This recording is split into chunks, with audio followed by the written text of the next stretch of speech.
جنت والے،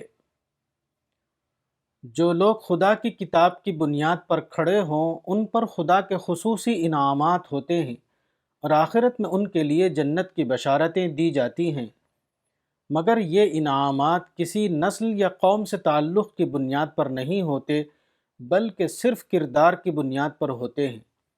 بعد کے دور میں اس گروہ کے افراد اس فرق کو بھول جاتے ہیں۔ اب لوگ یہ یقین کر لیتے ہیں کہ وہ خواہ عمل کریں یا نہ کریں، خدا کے وعدے ان کے حق میں ضرور پورے ہوں گے، وہ ضرور خدا کی ابدی جنتوں میں داخل ہوں گے۔ آسمانی کتاب کی حامل قوم میں جب دین کی اصل روح زندہ ہو تو اس کے اندر حقیقت پسندی کا مزاج پیدا ہوتا ہے۔ وہ سمجھتی ہے کہ خدا کے عادلانہ قانون میں اندھیر نہیں ہے، وہاں کسی کو وہی کچھ ملے گا جو اس نے کیا ہے، نہ اس سے زیادہ اور نہ اس سے کم۔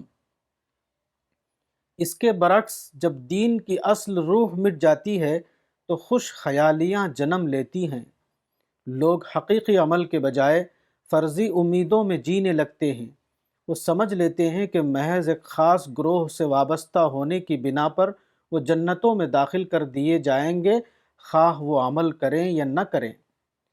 آخرت کی سرفرازیاں ان لوگوں کے لیے ہیں جنہوں نے دنیا میں عدل خداوندی کی سطح پر زندگی گزاری ہو، جنہوں نے خدائی حقیقتوں سے اپنے آپ کو ہم آہنگ کیا ہو، جو دوزخ کے سامنے آنے سے پہلے دوزخ سے بھاگے ہوں اور جنت کو دیکھنے سے پہلے جنت کی طرف دوڑ پڑے ہوں۔